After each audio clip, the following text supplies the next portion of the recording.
Welcome back to Christian Questions on News Talk 104.7 WXLM. Our subject this morning, why does God permit suffering? To be a part of our program, call 860-442-9956. That's 442-WXLM. And Jonathan, just before the break, we're looking to lay some groundwork here for where this flawed condition came into play that needed restoring. Because remember in Acts 3:21 it says, who must remain in heaven until the times of universal restoration. Of all things. So if you're restoring something, that means it was once in a certain condition, it came out of that condition, and you want to put it back to its original condition. Mm-hmm. So we looked at, what was the original condition? Let's review that quickly before we take this call. Man created in God's image. Okay, that's a good thing. Mm-hmm.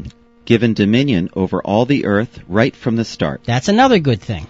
Men and women blessed and commanded to fill the earth. That's another good thing. And dominion was to continue through their posterity. Okay, so those are all good things. We actually have one call on the line that's on hold. Somebody else is trying to call in. So let's let that second person, if they can just hang on till the first person is done. Our system just doesn't... Go ahead, Julius. Why don't you take the other person? Okay. That's okay. We got you. Go for it. You're first. Yeah. This is Julius. Yes. Yeah, it's a great subject. My goodness.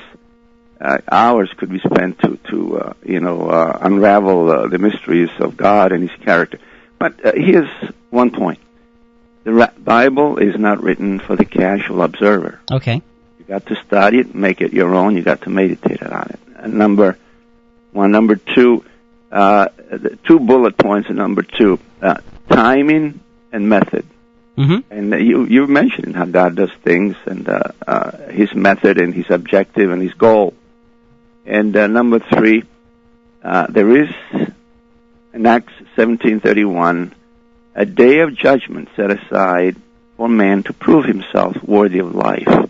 And in the meantime, we're enduring the valley of death. And our Lord Jesus did that, and all those who served God over the years of the past, they have endured that valley of death, but eventually they shall prevail in God's own due time. And the book of Job is a classic to read and appreciate and understand.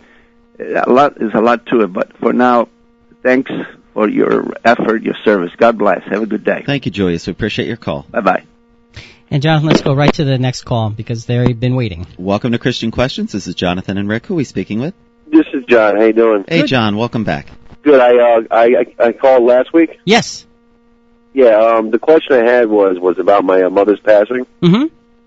I lost faith. Yes. We went to church every Sunday. Okay. Let me give you a small synopsis of what happened. She was sick with COPD. Mm-hmm. She was in and out of the hospital.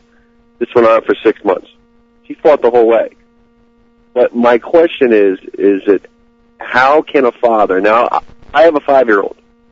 This is where this relates to me. Mm-hmm. We are all God's children. Okay? We are created in God's liking. Mm-hmm. Okay? How can a father watch their children suffer without doing anything?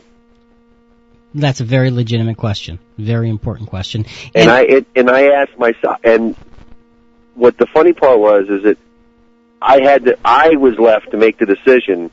It got to a point to pull the plug. Mm-hmm.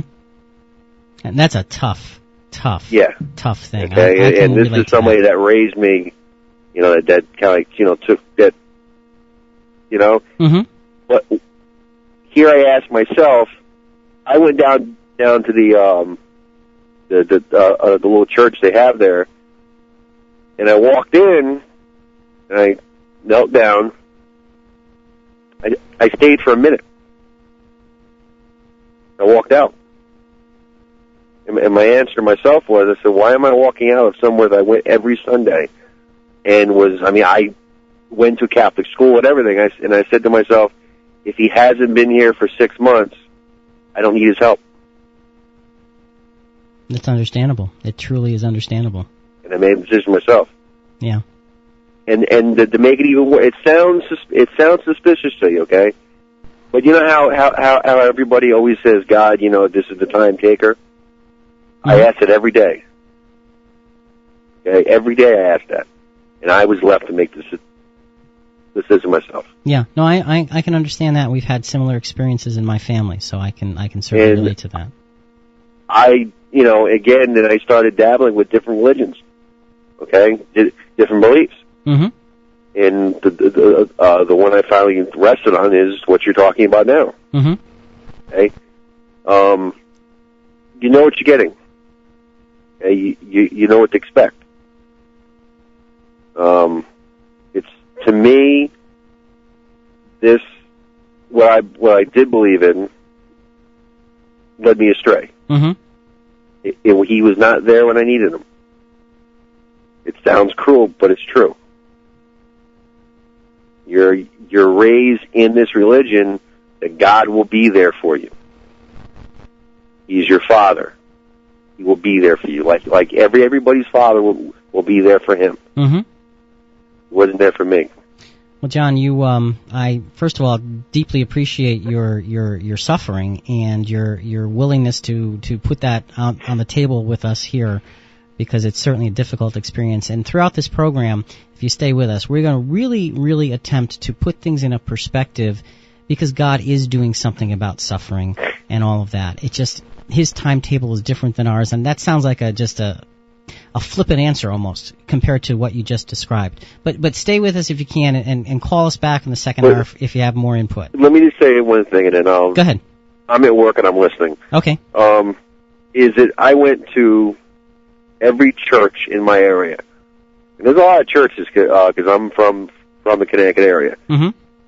And every priest, every nun, everyone that was in the Catholic, belief, I got the same answer. Mm-hmm.